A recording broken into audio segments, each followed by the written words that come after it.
It started with a lie so bold, it made me blink twice. "You've been watching her," Veronica said, her voice echoing slightly off the glass walls. "Lena, don't insult both of us by denying it." I shifted in my seat. "Excuse me."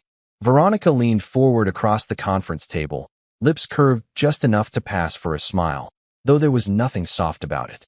"My sister. You think I haven't noticed the way your eyes follow her whenever she's in the room?"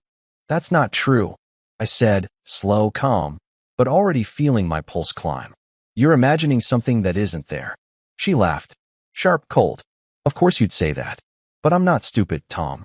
I know men like you. Always looking for the next soft thing to land on once the current one's inconvenient." "You're unbelievable," I muttered. "She's your sister. I've never looked at Lena that way. Never." "Right. That's why your hands always find something else to do whenever she's near. You can't even be normal around her. It's pathetic." She crossed her arms, flicking her gaze toward her lawyer, who sat silent, stone-faced, probably used to this kind of warfare. I leaned forward. "You think this is about Lena? You're using her as a shield because you can't just admit you're done with me and want the easiest payout." Veronica's expression didn't budge. "I am done with you. I'm done wasting my time with a man who doesn't know what he wants. But I'm not walking away empty-handed." She pushed a stack of papers across the table. "Sign it. 50/50ths. Or I go to court with the infidelity clause. And trust me, Tom, I'll make sure it sticks." "There's nothing to stick," I snapped. "No affair, no evidence, because it never happened." Her voice dropped low, controlled. "You don't need to cheat in bed to betray a marriage. Emotional disloyalty is just as toxic. And the judge? He'll agree with me. Especially when I show him the messages Lena sent you." I froze. "What messages?" Her lips twitched. "Exactly." My stomach dropped. I had no idea what she was talking about. But I knew Veronica. She didn't need truth. She just needed narrative. "You'd really drag Lena into this?" I said quietly. "You'd tear her down to get at me?" Veronica sat back, smoothing her silk blouse like she was brushing dust off her conscience. "She's a big girl. She'll recover. You? You're the one about to lose everything." I stared at her. This woman I'd once loved, who now sat across from me like a strategist preparing for war, not a wife ending a marriage. "Why are you doing this?" I asked, my voice raw despite how hard I tried to contain it. "What happened to just being honest?" "I'm being honest," she said, eyes cold as polished steel. "I want out, and I want what I'm owed." "And you think hurting me in the process is just a bonus?" She smiled for real this time. "No, Tom. Hurting you is the point." That's when I knew. Arguing wouldn't get me anything but more wounds. She had already rewritten the story in her head, and I wasn't the main character anymore. I was the villain, the disposable one. I grabbed the pen. "You're signing it?" she said, caught off guard. I nodded once. "You want your war? I'm not giving it to you. Take your 50%. Take your story." "You're not even going to fight?" she said, voice rising a half octave. "No," I said, because fighting would mean I still wanted you. The silence that followed was louder than any yelling we'd done in the past year. I pushed the signed papers toward her, stood up slowly, and walked toward the door. Behind me, I heard her say, just loud enough for it to reach me, "You'll regret this, Tom." I paused at the threshold, hand on the doorframe. I didn't turn around. I already do. And with that, I left the room, left her world. And somewhere deep inside, I knew something in me had been stolen, not just by her, but by my silence. Because I hadn't fought. Not yet. The silence in my apartment was loud. Not just quiet loud. That kind of silence that makes the walls feel like they're pressing in a little. The kind that echoes your every movement, your every thought. Half the shelves were empty, the furniture too evenly spaced, like it had been arranged by someone who never meant to stay long. The bed I used to share now felt like it belonged in a hotel room. Tidy, cold, forgotten by love. I sank into the only real piece of comfort I owned, the frayed arm of an old leather chair we'd bought when we first moved to Dallas. Veronica had called it ugly chic. I had called it non-negotiable. It was the only thing that still smelled like me. A takeout box balanced on my knee, untouched. My phone buzzed once on the kitchen counter, but I didn't move. Didn't care. Probably one of the guys from work checking in. They knew I'd moved out. They just didn't know what I'd lost. My eyes drifted to a small frame still sitting on the shelf. Veronica at our wedding. That classic grin. White dress. And Lena, just off to the side, holding the bouquet before the toss, her expression unreadable. Lena. Her name sat heavy in my mind. I leaned my head back and closed my eyes, and suddenly I was 21 again. Senior year. Late spring. College campus glowing with that golden kind of sunlight that made everything feel possible. I was sitting on the quad, sketching floor plans in a tattered notebook. That's how I was, always thinking about buildings. Building things. Building something. And they walked by. Veronica first, loud, laughing, fiery red lipstick, dragging energy behind her like a wake. Lena followed a few steps back, hair tucked behind one ear, a soft smile that somehow saw straight through people. They were opposites, and I was split. Veronica made me feel electric, like I had to sprint just to keep up. Her energy pulled me out of my head, made me chase ambition, bigger dreams, riskier plans. I felt sharper around her, more alive, more like the man I thought I needed to be. But Lena was different. She listened, really listened. I still remember her leaning on the railing outside the art studio while I talked about modular spaces, nodding, asking questions no one else did. I'd felt a kind of peace around her that I didn't know how to explain. I remember once, late after a campus event, the three of us had walked to the coffee shop on Fifth. Veronica was buzzing about starting a podcast. I was distracted, tired. And Lena? She'd quietly slid her scarf off her neck and handed it to me when she noticed I was shivering. She hadn't said a word, just smiled. That was Lena. And I had known. I knew back then who really saw me. But I also knew Veronica was the path to something fast, something impressive. She was bold, brilliant, and ruthless with her goals. I told myself I needed that. I needed her momentum. So I chased the storm, married it. And now here I was, sitting alone in a stripped apartment, wondering if I'd built my life on top of a sandcastle. I opened my eyes again. The photo frame was still there. I stood, picked it up, stared at Veronica's smile. Not the woman in the glass-walled office today. Not the one who'd leaned across a polished table and accused me of looking at her sister. This was the earlier version, the one I'd chosen, who hadn't yet been sharpened into someone cold enough to weaponize family. But maybe she was always headed that way. And maybe I had too. Maybe I chose the woman who looked like success because I didn't believe I deserved the one who felt like home. The air felt colder now. I dropped the photo into a drawer and shut it away. Out of sight. Still too much in mind. The rain started just after 7. Light at first, then heavier, steady against the windows like fingers drumming out an impatient rhythm. I hadn't turned the lights on yet. The apartment was dim, soaked in that blue-gray glow you get right before night truly settles in. I was on the couch, one arm draped over my eyes, trying not to think too hard. Which meant, of course, I was thinking harder than ever. Then came the knock. Not loud. Just there. 3 soft raps. I sat up, heart thudding once for reasons I couldn't explain. Another knock. I walked to the door, pulled it open, and there she was. Lena. Damp hair clinging to her shoulders, a bottle of red cradled in her arms. Her smile both uncertain and familiar. Hey, she said. I blinked. Hey. I know it's random. I was in the area and... She trailed off, looking past me like she wasn't sure if she should be here.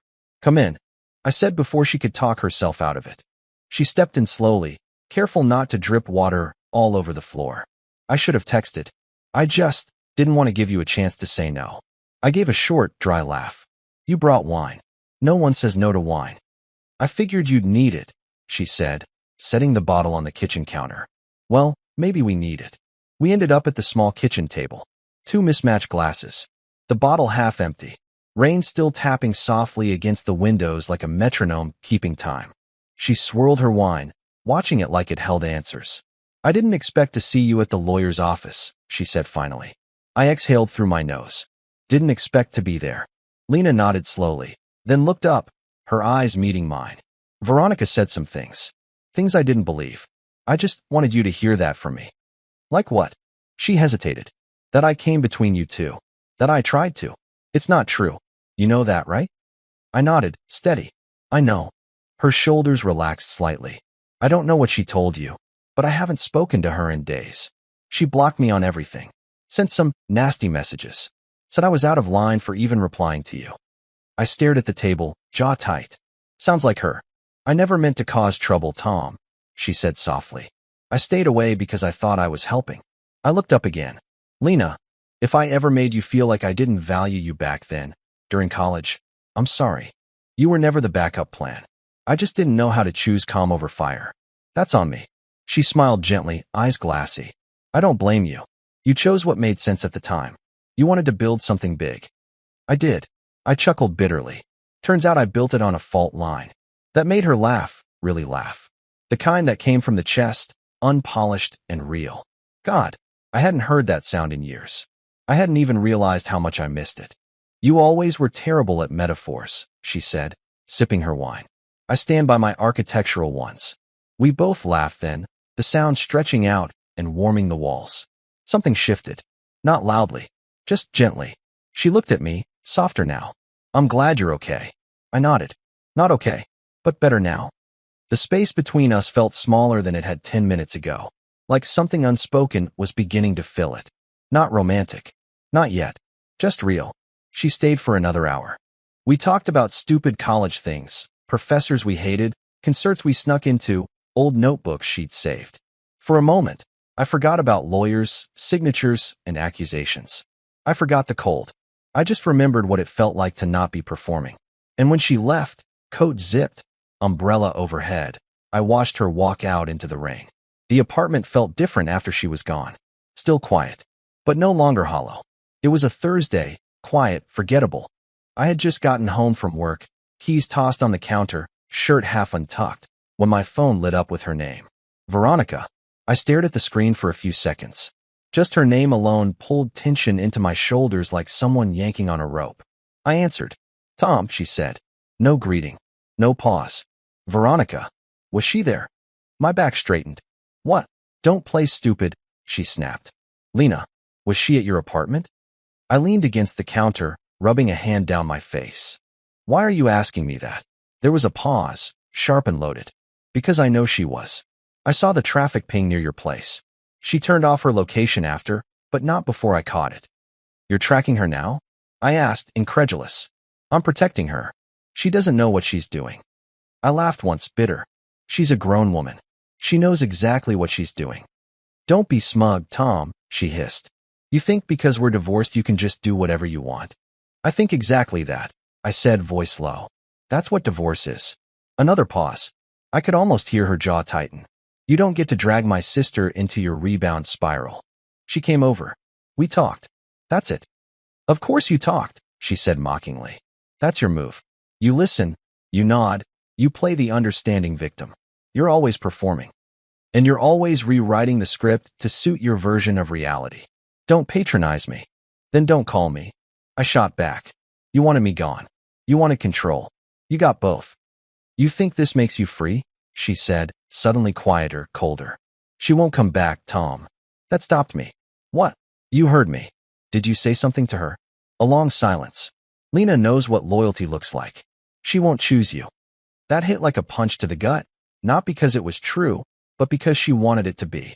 I'm not in a competition with you, Veronica, I said slowly. That's the difference. You burn people when they stop orbiting you. I'm done circling. She scoffed, like my words were just noise. You think you're the victim here, but you're not. You're just weak. You always were.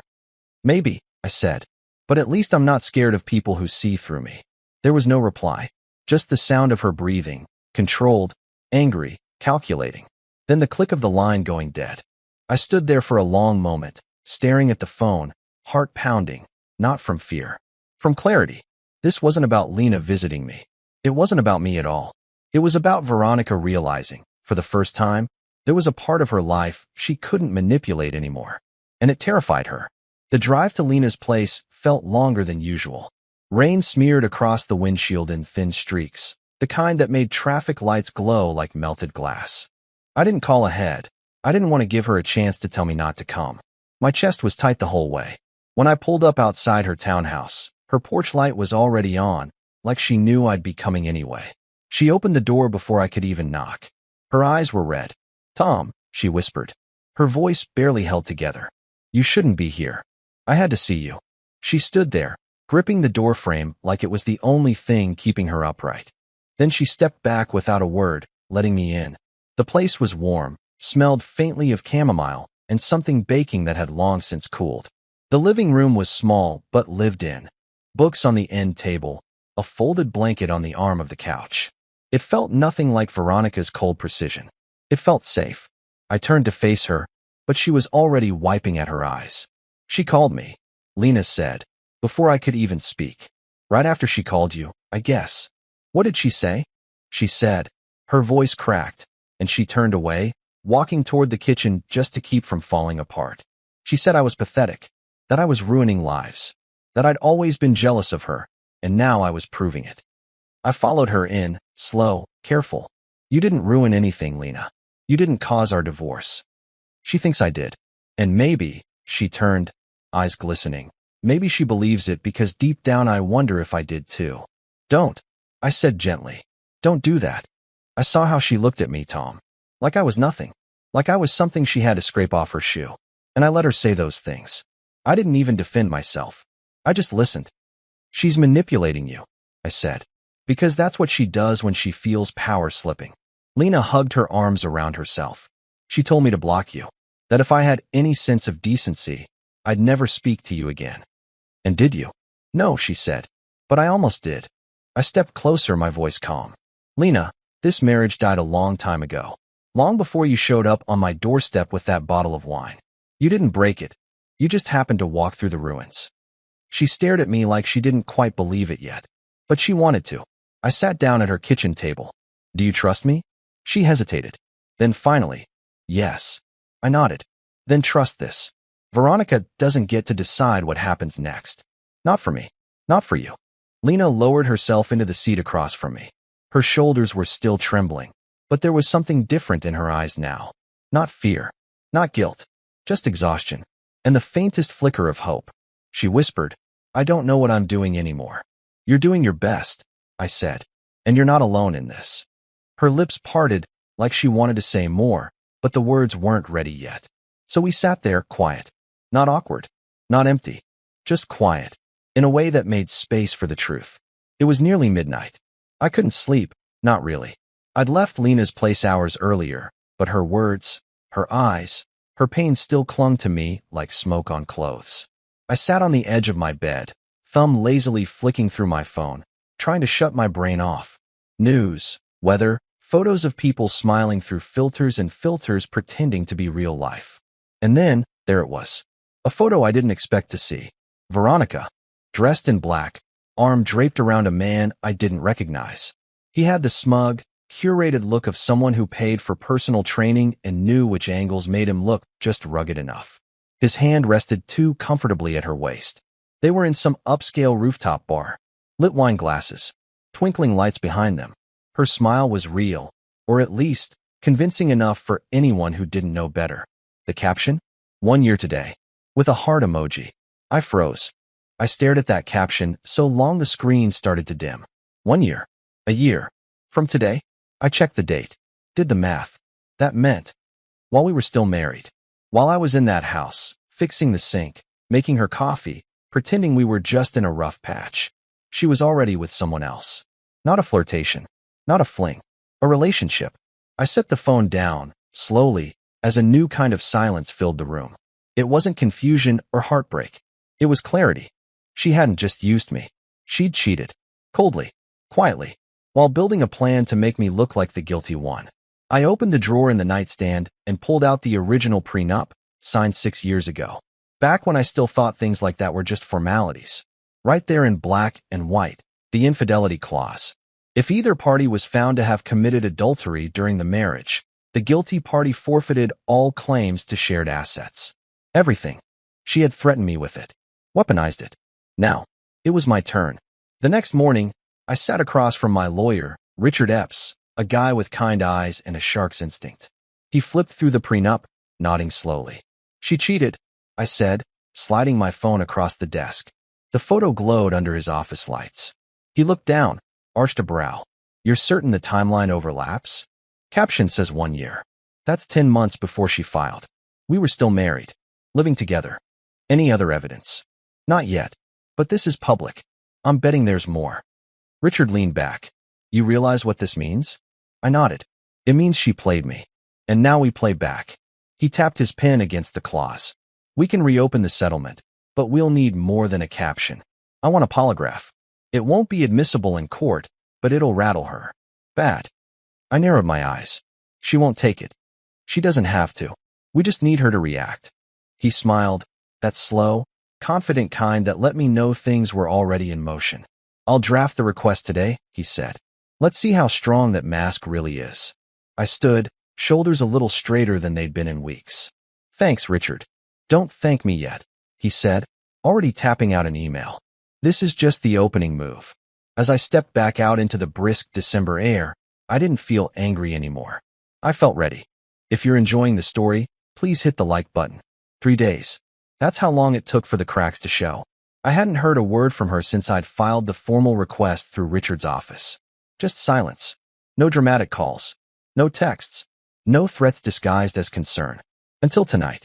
I was sitting on my balcony, the winter air sharp against my skin, when my phone lit up in my palm. Veronica. Again. I let it ring twice before I answered. Tom, she said immediately. No edge, no preamble, just my name, wrapped in tension.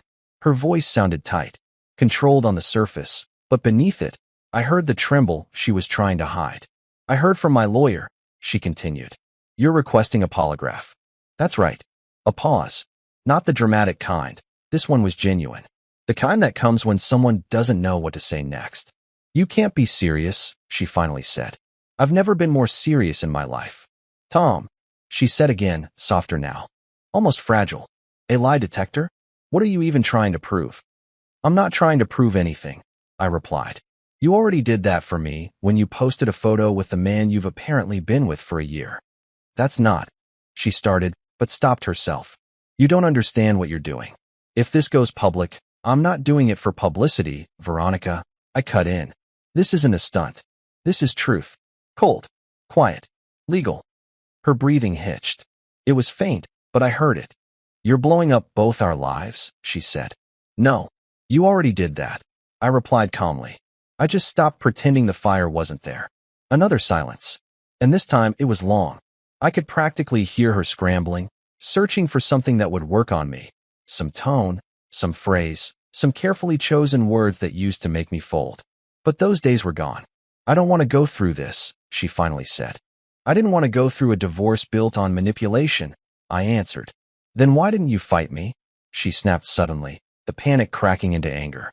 Why didn't you say something before signing the papers? Because you had already made your move, I said.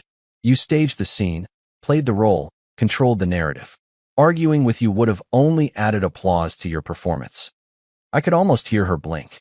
The silence on her end was full of swallowed pride. She tried again, softer, calculated. Tom, if you walk this road, it won't end clean. You'll hurt people. You'll hurt me. There it was. The old card. Guilt. I didn't blink. You stepped into my life with lies, Veronica, I said slowly. Now I'm walking into yours with the truth. That's not cruelty. That's balance. Nothing. No breath. No click. Just silence. And in that silence, I heard everything I needed. She wasn't shocked. She wasn't confused. She was cornered. This doesn't have to go to court, she said finally, voice quiet. We could talk. Just you and me. We're past that, I said. And you know it. A few seconds passed. Then the line went dead. I sat back in the chair, letting the cold air settle into my lungs. She had always spoken with certainty. But this time, she hung up without it. And for the first time in a long, long time, I felt her control slipping. The air in the park was still. Cold, but still. Street lamps buzzed overhead, casting long shadows across the path. I walked without direction, hands in my coat pockets, collar turned up against the wind, just moving, trying to clear my mind. But it followed me. Every thought, every fragment of the last few days walked beside me like ghosts that wouldn't let go. Veronica's voice still echoed in my ears. That subtle shift from panic to pressure, the way she always recalibrated mid-conversation, like she could taste losing control and was scrambling to snatch it back. But the part that lingered the most? Lena. I slowed near a bench and sat down, elbows on my knees, staring out at the pond. The water was still. No ripples. Like it was waiting. Why had Veronica come after her? It made no sense. She had the divorce. She got the silence she wanted from me. She'd already moved on, a year ago, if that photo was telling the truth. So why go after the one person who hadn't done anything except show up with a bottle of wine and a soft smile? Because Veronica couldn't stand to lose without naming someone else the villain. And Lena? Lena was too easy to blame. Too close. Too decent. I thought about the way her hands trembled when she told me what Veronica had said. The guilt she wore like it was her fault just for existing in my orbit. She had every chance to walk away, to believe the lies, to leave me to figure this all out alone. But she didn't. She let me in. And Veronica couldn't stand that. Because deep down, I think she knew Lena had something she never did. Not ambition, not strategy, not power, but peace. The kind of peace you can't manufacture with money or threats. The kind that comes from knowing who you are, even when the world tries to twist the mirror. Veronica used to pride herself on being unpredictable. She wore it like perfume. She said people feared chaos because they couldn't control it, and that made it the most powerful tool in any relationship. But control doesn't equal love, and fear doesn't equal loyalty. I took a slow breath and let it fog in front of me. I had let her shape too many years of my life. Bend them, redirect them, silence them. I went along with it for the sake of image, of convenience, of not turning every disagreement into a war zone. But now the silence felt like strength. I stood and kept walking, one foot in front of the other, not toward anything specific, just forward. That old version of me, the one who used to measure every word, who flinched every time her tone shifted, that man had left the building weeks ago. Now, I moved with a kind of calm I hadn't felt in years. No plans to hurt her. No need to match her tactics. Just the quiet, steady rhythm of my own steps. She didn't get to rewrite this chapter. Not anymore. I wasn't looking back. And if Lena was still somewhere ahead in all this, if she hadn't been driven too far away, then maybe, for once, I could choose something that didn't require losing myself. I reached the edge of the park, paused, looked up at the sky. It was cloudy, but I could feel the stars behind it. Just waiting. Courtrooms aren't made for comfort.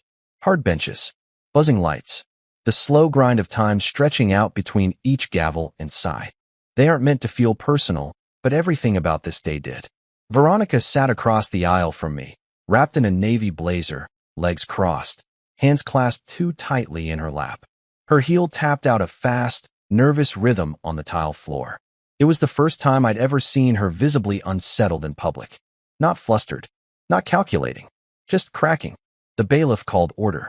Judge Latham entered, tall, sharp-jawed, the kind of presence that silenced the room before he even opened his mouth.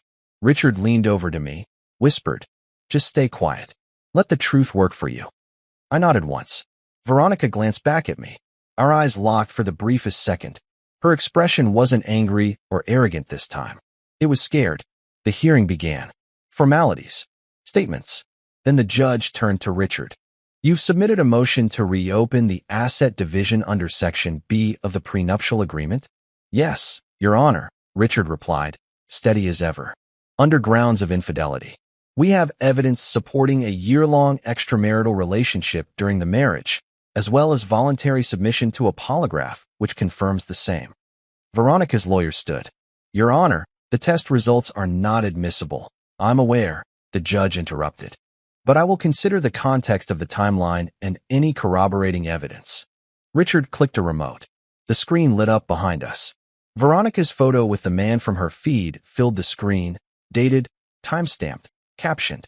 Then another photo, another caption, another date, each one landing like a hammer blow. Then the polygraph report, dry, clinical, but bold-faced across the top, inconclusive denial, indications of deception. Veronica shifted in her seat. Her lawyer leaned over, whispering frantically, but she just stared at the screen, frozen. Richard continued. "We also have matching GPS data and metadata from the phone of the respondent that cross-verify her presence at the same locations as Mr. Davis, her alleged partner, on multiple nights over the span of the marriage." The judge raised an eyebrow. "Miss Rowe," he said, addressing Veronica, "do you contest the existence of this relationship during the marriage?" She hesitated. Everyone waited. Then, quietly, barely audible, she said no. A hush fell across the room. The judge didn't react. He simply lowered his gaze to the paperwork, flipped a page, and nodded. Then, based on the terms outlined in the prenuptial agreement and the verified breach of marital fidelity, I hereby reinstate full enforcement of Clause 8C. All previously divided marital assets shall be transferred in full to the petitioner, Mr. Thomas Wakefield. A gasp from somewhere behind me. A muttered curse from Veronica's lawyer. But Veronica didn't speak. She didn't blink. She just sat there, staring down at her lap. The judge continued. This concludes our hearing. Final settlement transfer will be processed within 30 business days. Court is adjourned. The gavel struck once, and then Veronica broke. She covered her face, shoulders shaking as the first sob ripped through her composure. Her voice cracked, not loud, not dramatic, just raw. I didn't move. I didn't gloat. I just watched her fall apart in the very space where she once held all the cards. She had walked into that courtroom to protect an empire of lies. But the truth doesn't flinch. It doesn't argue. It just waits. And today, it finally spoke. I stood as the room emptied, adjusted my coat, and walked past her without a word. Not because I wanted to hurt her, but because for the first time in years, I didn't owe her anything. Not even the comfort of my attention. The courthouse steps echoed beneath my shoes, sharp, steady. The winter air bit at my cheeks, but I didn't rush. After everything that had unfolded inside, I wasn't going to run from the ending. I made it to the far end of the parking lot before I heard her voice behind me. Tom, wait. I stopped. For a moment, I just stared ahead, watching steam curl from a manhole nearby, cars pulling out one by one. Then I turned. She was walking fast, heels clicking against the pavement, one hand gripping the strap of her designer purse like it was armor. Her eyes were rimmed in red, makeup barely holding on. I need to ask you something, she said, breath visible in the cold. Why? Why what? Her lips parted. She looked frustrated. Like even now, she couldn't believe she didn't already have the upper hand. Why did you do that in front of everyone? Why humiliate me like that? You could have handled this quietly. I blinked, then took a step closer. Handled this quietly? I repeated. Like how you handled a secret year-long relationship behind my back while building a case to bury me? That's not the same. It's exactly the same. She looked down for a moment, then back at me, eyes glossy. I didn't think you'd go that far.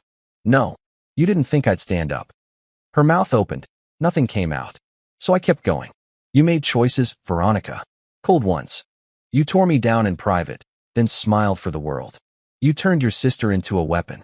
You made me feel like I was crazy for seeing the cracks. And the worst part? You expected me to thank you for the way you left. I didn't know what I was doing, she said quietly. Yes, you did. That silence again. The one where truth sits between two people like a wall that can't be climbed. She reached out, fingers barely lifting. Tom, but I stepped back. No. One word. Firm. Final. I didn't fight you in that office. I didn't throw blame when you were rewriting our history. But I'm not carrying your guilt. That belongs to you. Her hand dropped. I turned around and walked away. Not fast. Not angry. Just done. And this time, she didn't follow. The days had gotten colder, but the park still held that late autumn quiet. Bare trees, slow wind, and the sound of life moving at a gentler pace. I sat on a bench beneath a rusted lamppost, coffee in hand, watching people walk their dogs, bundled in scarves and knit hats. Then I saw her. Lena. She approached without hurry, like we weren't meeting for the first time in weeks, just picking up a conversation we'd paused mid-sentence. She wore a long brown coat and boots dusted in dry leaves, and when she sat down beside me, she didn't say anything at first. Neither did I. We just looked out over the small lake as the wind stirred the surface into soft ripples. Finally, she spoke. You okay? I nodded. Getting there. A faint smile tugged at her lips. I saw the news. About the ruling. I didn't expect it to feel so quiet after, I said.